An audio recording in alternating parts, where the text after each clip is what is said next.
आप सुन रहे हैं आज तक रेडियो।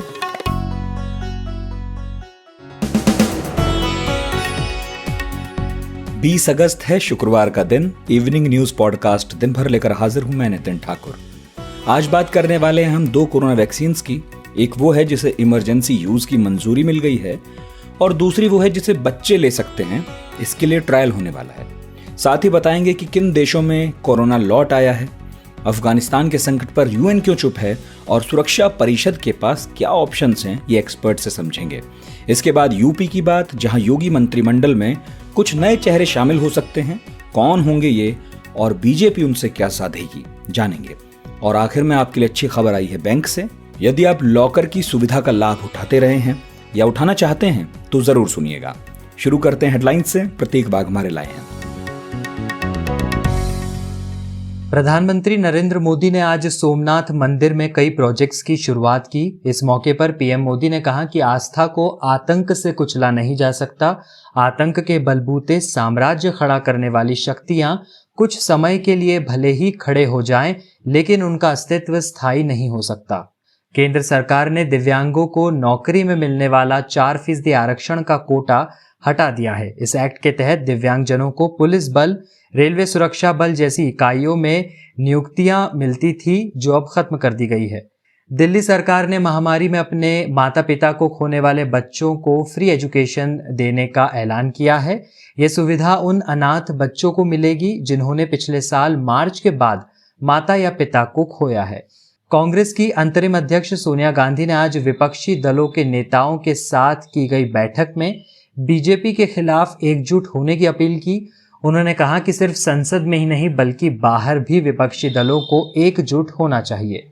कलकत्ता हाईकोर्ट के बंगाल हिंसा की सीबीआई जांच के आदेश के बाद आज केंद्रीय जांच एजेंसी ने पश्चिम बंगाल के डीजीपी से चुनाव बाद राज्य में हुई हत्याओं और दुष्कर्म के मामलों का ब्यौरा मांगा है। महाराष्ट्र में शिवसेना और बीजेपी के बीच जुबानी जंग जारी है। पूर्व सीएम देवेंद्र फडणवीस ने केंद्रीय मंत्री राणे के बाल ठाकरे स्मारक पर जाने के बाद उसका शुद्धिकरण करने के लिए शिवसेना की आलोचना की है। और अफगानिस्तान संकट पर आज नेटो देशों की बैठक होने वाली है, जिसमें अफगानिस्तान के ताज़ा हालात को लेकर चर्चा की जाएगी। इस बीच एयरपोर्ट जा रहे एक जर्मन नागरिक को तालिबानियों ने गोली मार दी है। आज तक रेडियो सुनता है सारा जहां। जायडस कैडिला की 3 खुराकी वैक्सीन को इमरजेंसी स्थितियों से निपटने के लिए मंजूरी मिल गई है। उसे हरी झंडी दी है Indian drug regulator expert committee ने। खास बात यह है कि देश में यह पहली वैक्सीन होगी जो नीडल फ्री है, इसमें सुई नहीं होगी। एक और बड़ी खबर आई जॉनसन एंड जॉनसन की तरफ से। कंपनी ने 12 से 17 साल के एज ग्रुप के लिए कोविड वैक्सीन ट्रायल की अनुमति मांगी है। इसके लिए central drugs standard control organisation को आवेदन भेज दिया गया है। जॉनसन एंड जॉनसन वैक्सीन के सिंगल शॉट के 3rd स्टेज ट्रायल के रिजल्ट आ गए हैं और कंपनी का कहना यह है कि हमारी वैक्सीन 85% तक इफेक्टिव है। खैर, ये तो भारत में हो रहा है, लेकिन दुनिया में क्या चल रहा है? इजराइल का नाम हम सुन रहे थे। यहाँ के वैक्सीनेशन प्रोग्राम की सब ने तारीफ की थी। अमेरिका भी मास्क फ्री हो गया था, यह आपको याद ही होगा। लेकिन अब जो आंकड़े आ रहे हैं इन देशों से, वो कुछ और कहानी कहते हैं। हमने बात की इंडिया टुडे की डेटा इंटेलिजेंस टीम के दीपू राय से। उनसे पूछा कि कोविड मुक्त होने का ऐलान कर चुके देशों में फिर से नए मामले कैसे सामने आ रहे हैं और ये कौन कौन से देश हैं। कोरोना से मुक्ति का या फ्री होने का क्लेम बहुत सारे देशों ने नहीं किया, बल्कि ये कुछ देशों ने जरूर कहा कि वहां पे एक तरह से कंट्रोल की सिचुएशन है, फ्री की सिचुएशन नहीं है। और एक भी केस आने पर वो लोग लॉकडाउन, जैसे न्यूजीलैंड ने लॉकडाउन लगाया, एक केस केवल मिला था तब। लेकिन ये जरूर है कि वहां अनएक्सपेक्टेड तरीके से अचानक केसेस का बढ़ना, स्पेशली ऑस्ट्रेलिया में, जहाँ पे कि रिप्रोडक्शन रेट जो है उसका कहा जाए तो इन्फेक्शन जो एक जो पैरामीटर है, मैट्रिक्स है, जो बताता है कि इन्फेक्शन किस स्पीड से फैल रहा है, उसमें से वन ऑफ द कंट्रीज है यूनाइटेड स्टेट, ऑस्ट्रेलिया। और यूनाइटेड स्टेट्स में तो केसेस बहुत ज्यादा हैं ऑलरेडी, लेकिन ऑस्ट्रेलिया या कनाडा या न्यूजीलैंड जैसे देश, जो कि स्पेशली न्यूजीलैंड और ऑस्ट्रेलिया, यानी कि ओशिनिया कॉन्टिनेंट वाले जो देश कहे जाते हैं, वहां पे सिचुएशन थोड़ी सी खराब होती दिख रही है। जहाँ पे कि अगर हम नंबर ऑफ केसेस की बात करें तो आप देख सकते हैं कि डेली 7 डेज का एवरेज जो बता रहा है ऑस्ट्रेलिया में, अभी भी वो करीब करीब 500 के आसपास जो है केसेस, वहां 538 केसेस रिपोर्ट किए गए हैं, daily new cases 7 days average के अकॉर्डिंगली। तो ये एक बड़ा खतरनाक सिचुएशन वहां के लिए बन रही है।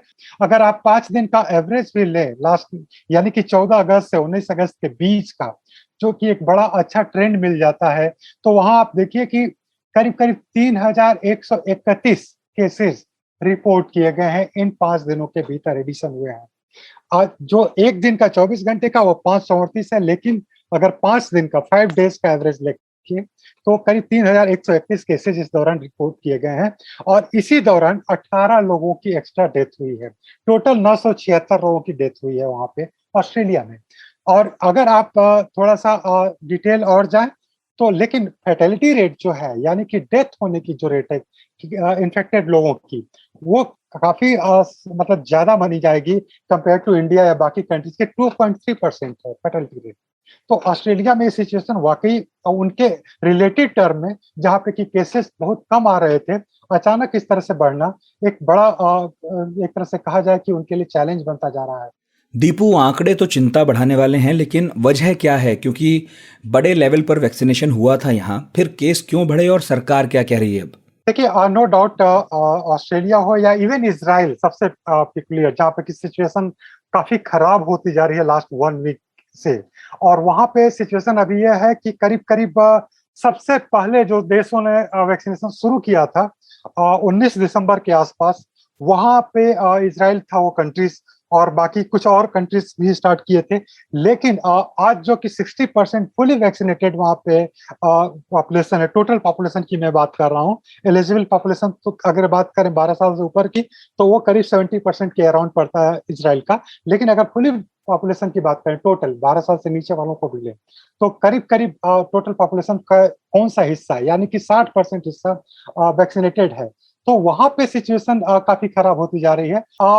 इसका सबसे बड़ा एक रीजन जो मैंने बताया कि डेल्टा वेरिएंट का जो शेयर है इन कंट्रीज में, वो हाईली कहा जाए कि रेज किया है। और एक तरह से करीब करीब इस पूरे उसमें ऑस्ट्रेलिया में देखिए तो लास्ट 24 आवर के जो जीनोम सीक्वेंसेस के नंबर आ रहे हैं, उसमें ऑस्ट्रेलिया में 100% और इजराइल में 98.77% डेल्टा वेरिएंट है। और इसीलिए वहां पे बूस्टर डोज का भी जो चंद कंट्रीज हैं, 4 कंट्रीज हैं, उसमें से इजराइल एक है, जहां पे कि बूस्टर डोज का भी एक तरह से डेटा आना शुरू हो गया है। और इसमें देखा जाए तो इजराइल के अलावा उरुग्वे है, कंबोडिया है और थाईलैंड है। ये वो देश हैं जहां पे कि फिर से कोरोना एक तरह से उभर रहा है, लेकिन इजराइल में सबसे ज्यादा इससे निपट रहा था। और उसका एकमात्र रीजन जो बताया जा रहा है ऑफिशियली, वो डेल्टा वेरिएंट है। और डेल्टा वेरिएंट से ऊपर कुछ स्टडी आ रही है कि फाइजर की जो अब वैक्सीन है, वो उस पर उतनी असरदायक नहीं है। अभी लेटेस्ट जो एक बड़ी स्टडी हुई है उसके अकॉर्डिंगली, तो उन कंट्रीज में जिन्होंने वैक्सीनेशन तो बहुत किया, लेकिन वहां पे वो वैक्सीन बहुत कारगर नहीं दिख रही है। और जहां पे डेल्टा वेरिएंट तेजी से उभर रहा है और नए जो जीनोम सीक्वेंसेस के नंबर शो कर रहे हैं, वहाँ 99%, 98% के अराउंड डेल्टा वेरिएंट है। इसलिए वहां पे इन्फेक्शन के मामले ज्यादा बढ़ रहे हैं। वैसे कोरोना से तो दुनिया परेशान है, लेकिन आजकल अफगानिस्तान के लिए भी दुखी हैं लोग। वहां की आम जनता तालिबान के खिलाफ खड़ी हो गई है। प्रदर्शन हो रहे हैं। काबुल समेत कई शहरों में ये फैल भी चुके हैं। कल कुनार प्रांत के असदाबाद में प्रदर्शनकारियों के सामने तालिबान ने हवा में फायर कर दिया। वहां भगदड़ मच गई, कुछ लोगों की मौत हो गई। इस बीच अफगानिस्तान को छोड़कर बहुत लोग जा रहे हैं। भारत भी अपने नागरिकों को निकालने की कोशिश कर ही रहा है, लेकिन इंतजार इस बात का है कि भारत सरकार अफगानिस्तान को लेकर क्या पॉलिसी अपनाने वाली है। आज प्रधानमंत्री मोदी गुजरात के सोमनाथ मंदिर से जुड़े कई प्रोजेक्ट्स का शिलान्यास कर रहे थे। इस दौरान उन्होंने बिना किसी का नाम लिए जो कहा, वो माना जा रहा है कि तालिबान के लिए ही था। सुनिए। जो तोड़ने वाली शक्तियां हैं, जो आतंक के बलबूते साम्राज्य खड़ा करने वाली सोच है, वो किसी कालखंड में कुछ समय के लिए भले हावी हो जाए, लेकिन उसका अस्तित्व कभी स्थायी नहीं होता। वो ज्यादा दिनों तक मानवता को दबाकर नहीं रख सकती। उधर नेटो ऑफिशियल्स ने कहा है कि अब तक अफगानिस्तान से 18,000 लोगों को इवैक्यूएट किया जा चुका है। हालांकि अब भी काबुल एयरपोर्ट पर हुजूम लगा है। एक खबर ने और टेंशन बढ़ा दी है। यूएन की कॉन्फिडेंशियल रिपोर्ट लीक हो गई। इसमें बताया गया कि तालिबानी जो हैं वो घर घर जाकर उन लोगों की पहचान कर रहे हैं जिन्होंने अमेरिकी और नेटो फोर्सेस की मदद की थी। पत्रकारों को पीटे जाने के समाचार भी मिल रहे हैं। सवाल उठ रहा है कि इतने बड़े मानवीय संकट को देखकर भी यूनाइटेड नेशंस क्यों चुप है, वो क्या कर रहा है और उसके पास कुछ करने के विकल्प क्या हैं। हमने बात की दिल्ली के ऑब्जर्वर रिसर्च फाउंडेशन में पढ़ाने वाले अंतर्राष्ट्रीय मामलों के जानकार प्रोफेसर हर्ष पंत से। देखिए, यूएन बेसिकली कुछ नहीं कर सकता है। क्योंकि जो यूएन है वो जहाँ तक पीस एंड सिक्योरिटी का सवाल होता है, सुरक्षा से, शांति और सुरक्षा से संबंधित जो इश्यूज होते हैं उन पर वो तभी आगे कुछ कार्रवाई कर सकता है अगर यूएन सिक्योरिटी काउंसिल में कंसेंसस हो और यूएन सिक्योरिटी काउंसिल उसको अप्रूव करे। तो यूएन सिक्योरिटी काउंसिल में इस समय बहुत डिवीजन है। यूएन सिक्योरिटी काउंसिल के परमानेंट मेंबर्स हैं जिनके पास वीटो होती है। तो वो अगर एक साथ नहीं आते हैं तो कोई भी रेजोल्यूशन पास नहीं हो सकता है। तो अगर कोई करना भी चाहे तो कोई कुछ नहीं कर सकता, खाली वो फिर बात वहीं तक अटक जाती है। जैसे कि हिंदुस्तान ने एक मीटिंग कन्वीन कर ली यूएन सिक्योरिटी काउंसिल की और एज ए प्रेसिडेंट उसने उसको कन्वीन किया, लेकिन उसके बाद उससे कोई रेजोल्यूशन, इन्फोर्सेबल रेजोल्यूशन तो निकल के नहीं आया। रेजोल्यूशन ही नहीं आया क्योंकि चीन और रूस एक तरफ खड़े हैं, अमेरिका और वेस्ट एक तरफ खड़े हैं। तो दोनों के दोनों के जो व्यूज हैं उनमें कहीं पे भी कन्वर्जेंस नहीं है। जब तक वो प्रक्रिया यूएन सिक्योरिटी काउंसिल के थ्रू नहीं जाती है तब तक यूनाइटेड नेशंस के अपने पास कोई ऐसी इंडिपेंडेंट कैपेबिलिटी नहीं होती कि वो कहीं इंटरवीन कर पाए। यूएन पीस कीपिंग फोर्स भी तभी बनती है, यूएन पीस कीपिंग फोर्स की भी mandate UN security council decide करती है और यूएन पीस कीपिंग फोर्स ऐसी कंडीशंस में जाती हैं जहां पर दोनों पार्टीज उस कॉन्फ्लिक्ट में पीस को मेंटेन करने के लिए तैयार हो। तो वो basically UN peace keeping force वहां पर जाकर एक बैरियर बन जाता है दोनों साइड को अलग अलग रखने का। वो लड़ते नहीं है, वो UN peace keeping force generally तो आर्म भी नहीं होते हैं। तो उनके लिए बेसिकली वो सिर्फ वहां पर दोनों जो साइड्स हैं किसी भी कॉन्फ्लिक्ट में उनके कंसेंट से जाते हैं। तो वो जब तक नहीं होगा तब तक मुझे नहीं लगता कि इसमें कोई आगे बात बढ़ने की संभावना है। प्रोफेसर साहब, एक आम समझ ये है कि जब भारत यूएनएससी की अध्यक्ष की कुर्सी पर अभी है तो पीस कीपिंग फोर्सेस भेजने की दिशा में क्यों नहीं बढ़ता? क्या अध्यक्ष की हैसियत से भारत के पास ये पावर है? ये जो यूएन पीस कीपिंग का जो कॉन्सेप्ट है ये बड़ा ही इसीलिए विवादित भी रहा है और इसीलिए ये इतना कॉम्प्लेक्स भी है क्योंकि इसमें कोई आसान, जब भी कोई क्राइसिस होता है उसमें इतने आसानी से पीस कीपिंग फोर्स नहीं जा सकती जब तक कि कोई ऐसा थर्ड कंट्री में, ऐसी कोई कंट्री जिसमें किसी दो बड़े देश का कोई स्टेक नहीं है और वहां पर हाहाकार मचा हुआ है और वहां पर ओपनली चैलेंजेस हैं, तो वहां पर एक रेजोल्यूशन जरूर थोड़ी आसानी से पास होने की संभावना बन जाती है। भारत अगर किसी फोर्स को वहां भेजेगा तो वो भारतीय फोर्स होगी, वो भारत के मैंडेट पर जाएगी कि भारतीय सरकार ही डिसाइड करे, भारत की सरकार की हमको अपनी सेना वहां भेजनी है और वो सेना भेजे on behalf of UN security council. Bharat ऐसा नहीं कर सकता है क्योंकि भारत तो सिर्फ प्रेसिडेंट है, भारत तो नॉन परमानेंट मेंबर है यूएन सिक्योरिटी काउंसिल का। उसके पास इस महीने सिर्फ कन्वीनिंग पावर है, वो कन्वीन कर सकता है यूएन सिक्योरिटी काउंसिल की मीटिंग्स जो उसने कर दी। इसके आगे जब तक यूएन सिक्योरिटी काउंसिल से रेजोल्यूशन नहीं निकलता है कि पीस कीपिंग फोर्स वहां जानी चाहिए, तब तक पीस कीपिंग फोर्स का मतलब पीस कीपिंग फोर्स है ही नहीं, हो ही नहीं सकता पीस कीपिंग फोर्स का रोल। तो जो भारत उसमें कह सकता है कि हम कंट्रीब्यूट करने को तैयार हैं, लेकिन सवाल ये है कि जो पीस कीपिंग फोर्स वहां जाएगी वो कंसेंट से जाती है, वहां पर गवर्निंग जो भी अथॉरिटी है, वहां पर जो भी कॉन्फ्लिक्ट रिटन पार्टीज हैं, तो वहां पर इस समय तो तालिबान की गवर्नेंस है। तो तालिबान जब तक कंसेंट नहीं देगा, कहेगा कि भाई आप आइए और पीस को इन्फोर्स करिए, पीस को मेंटेन करिए, तब तक पीस कीपिंग फोर्स वहां जा ही नहीं सकती क्योंकि उन पर अटैक होने लगेगा, तो वो टारगेट बन जाएंगे। तो उसमें पीस कीपिंग फोर्स भेजने का कोई संभावना बनती नहीं है। तो इसमें भी भारत अगर अपनी सरकार अपनी फौज भेजना चाहेगा तो भारत सरकार अपनी फौज भेजेगी। भारत सरकार यूएन सिक्योरिटी काउंसिल के बिहाफ में कुछ नहीं कर सकती।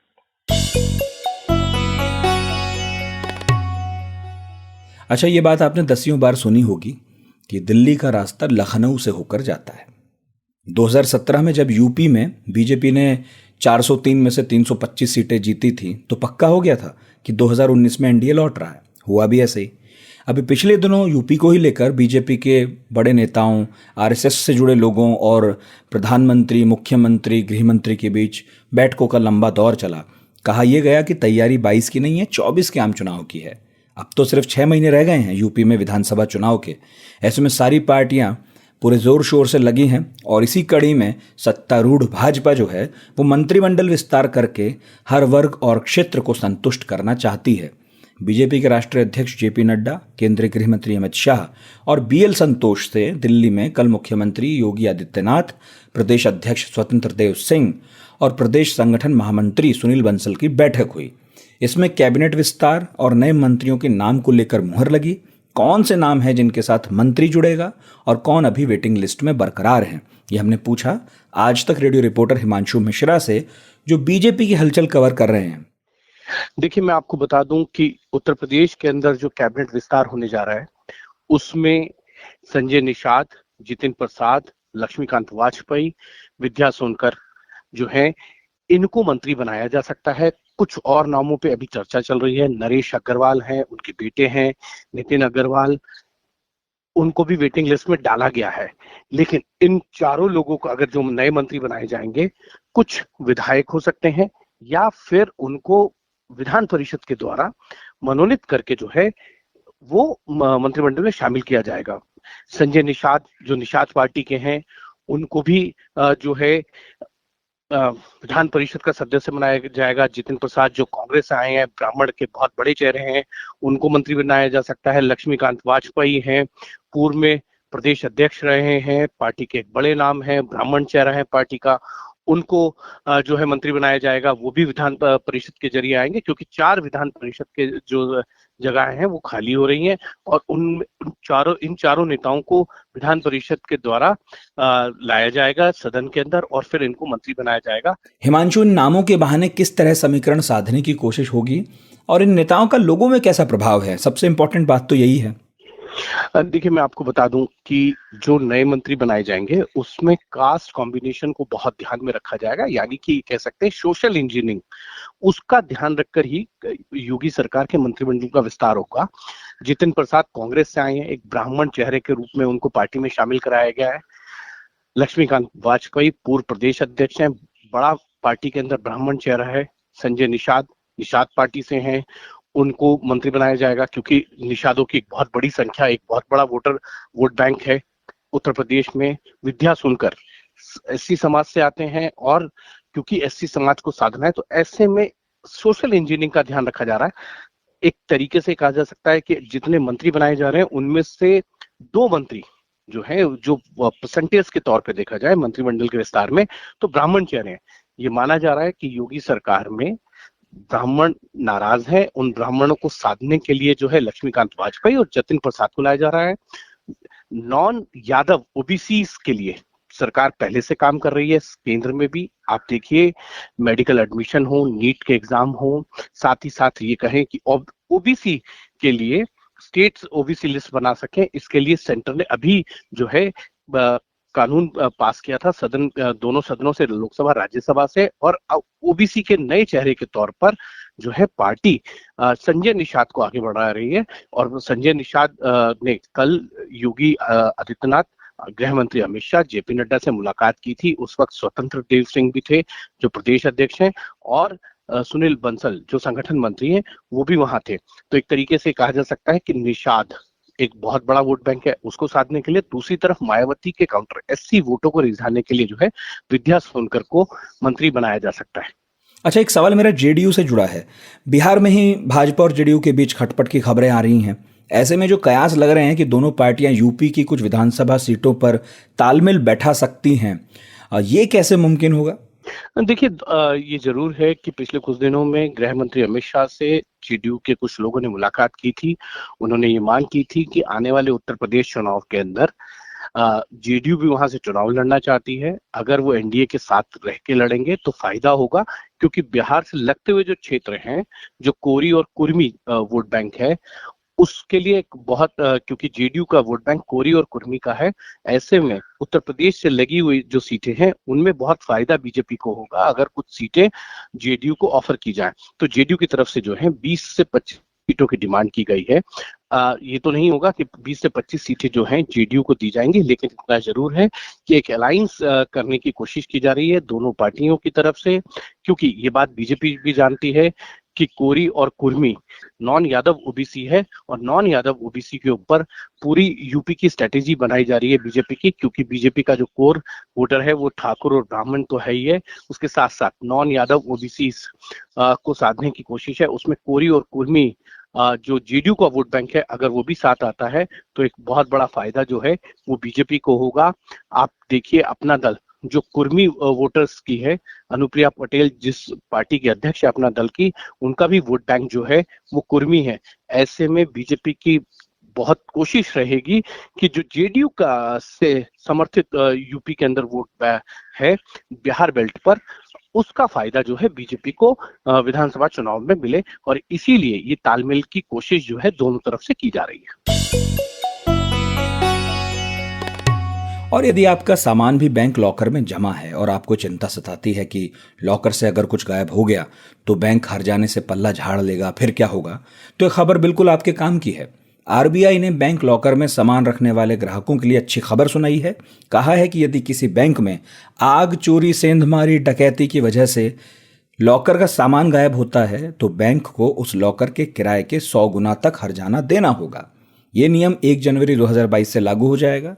लेकिन एक बात और है, कल्पना कीजिए अगर कोई प्राकृतिक आपदा आ गई, जैसे भूकंप, बाढ़, बिजली गिर गई, तूफान आ गया और इस वजह से लॉकर में रखा आपका सामान खराब हो गया, तो उस स्थिति में क्या होगा?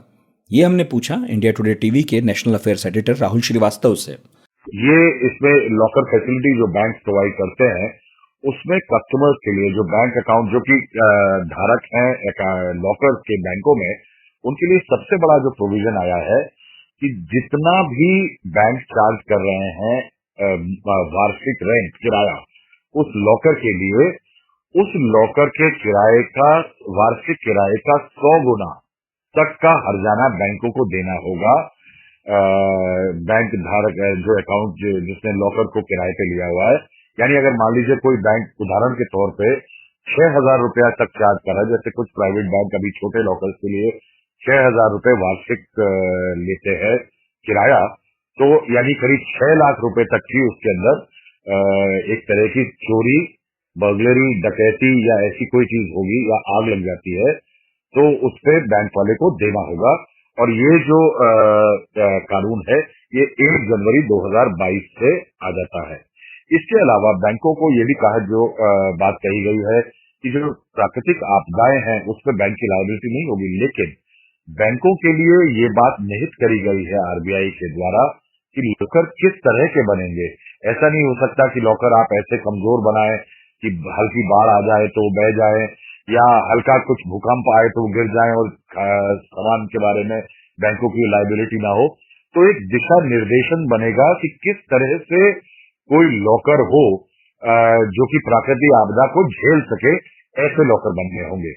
इसके अलावा बैंकों के बोर्ड को ये कहा गया है कि वो गाइड अपनी एक पॉलिसी बनाएंगे, हर बैंक की पॉलिसी होगी जो कि लॉकर को किराए पे देने वाले लोगों के साथ एक निर्देशन होगा कि किस तरह से वो लॉकर देंगे, किस पॉलिसी के तहत, और इसमें कस्टमर के हितों को जो है बहुत ध्यान रखना होगा। तो कुल मिला के ये कहा जा सकता है कि एक तरफ क्लियर तरीके से आरबीआई ने कोशिश करी है कि जो बैंक के लॉकर को किराए पे लेते हैं उन लोगों का मुनाफा, उन लोगों का फायदा हो, उन लोगों को नुकसान ना हो। अच्छा राहुल जी, एक बात ये जो है कि आरबीआई ने कहा है कि बैंक ग्राहकों से एफडी में पैसा जमा करवा के उसे सिक्योरिटी के रूप में भी रखवा सकते हैं अपनी शर्तों के हिसाब से, और ये एफडी 3 साल के किराए के बराबर हो सकती है। इसका क्या मतलब हुआ?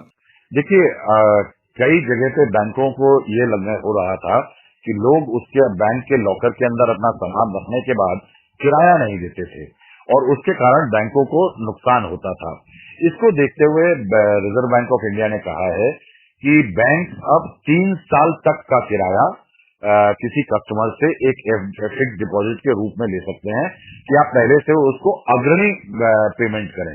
यानी वो फिक्स डिपॉजिट ऐसा नहीं है कि उसके अंदर उसकी आपको कुछ कमाई होगी, लेकिन एक टर्म डिपॉजिट के तौर पे, फिक्स डिपॉजिट नहीं, टर्म डिपॉजिट कहते हैं उसे, वो 3 साल के लिए होगा। और उसमें बैंक उन लोगों को, जिन लोगों को नया अकाउंट खोलना है, यानी नया लॉकर खोलना है, ये कानून उन लोगों के लिए नहीं जिनके ऑलरेडी बैंकों में अकाउंट है और जो अभी किसी एक लॉकर का किराया दे रहे हैं या लॉकर उनके नाम पे है, ये उनके लिए नहीं। जो भी नया लॉकर लेना चाहता है उसका प्रोविजन ये है कि अगर आपका किसी बैंक में अकाउंट नहीं है, उसके बावजूद भी आप एक लॉकर ले सकते हैं। होता यह है कि कई जिनके बैंक में अकाउंट होते हैं उनसे बैंकों को लॉकर का किराया वसूलने में मुश्किल नहीं होती, क्योंकि उनके अकाउंट से सीधा डिपॉजिट निकल जाता है। परेशानी आती है उन लोगों के साथ जो किराए पे लॉकर ले लेते हैं मगर उसका किराया नहीं देते। तो आरबीआई ने कहा है कि ये 3 साल का टर्म डिपॉजिट होगा जिसमें बैंक ले सकता है, जो किराया है 3 साल का किराया अग्रणी रूप से ले सकता है। उसमें ये भी कहा गया है कि अगर किसी शख्स का उस बैंक में अकाउंट है और उसका जो बैंकिंग ट्रांजैक्शन रिकॉर्ड है, यानी किस तरह की गतिविधि रही, कितना उसका डिपॉजिट रहता है, उस डिपॉजिट में वो बैंकर अगर समझता है कि वो सैटिस्फैक्टरी है, तो वो इसमें या तो कोई छूट दे सकता है या पूरी छूट भी दे सकता है। यानी जरूरी नहीं है कि बैंकर, अगर ये बैंकर के डिस्क्रिप्शन पे होगा कि वो उनको छूट दे सकता है कि कितना पैसा उनसे लिया जाएगा लॉकर के किराए को लेने के लिए। वक्त हो गया विदा का। कुछ कहना सुनना चाहें तो radio@aajtak.com है ही। हम लोग आज तक रेडियो के पेज के अलावा आपको मिलेंगे Spotify, Google podcast, Apple podcast, Wink, Gaana, Jio सावन पर। किसी भी शो का नाम लिखिए जो आपको पसंद हो और वो मिल जाएगा वहां पर। सब्सक्राइब कर लीजिए, फॉलो कर लीजिए। पढ़ाकू नितिन का नया एपिसोड भी आ गया है, उसमें आपको तालिबान पर A to Z सारी जानकारी मिलेगी, तो जगह जगह भटकना बंद हो जाएगा आपका। वहां जाइए, इतिहास से लेकर वर्तमान तक की सारी कहानी एक जगह पर सुनिए। आज का दिन भर प्रोड्यूस किया है शुभम तिवारी ने और साउंड मिक्सिंग की है सचिन द्विवेदी ने। मेरा नाम नितिन ठाकुर है। सुनते रहिए आज तक रेडियो। Happy weekend.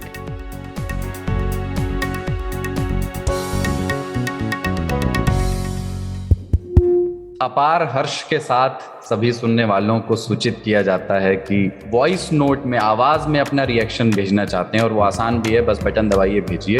तो नंबर है, लिख लीजिए कि 99 533 233 03।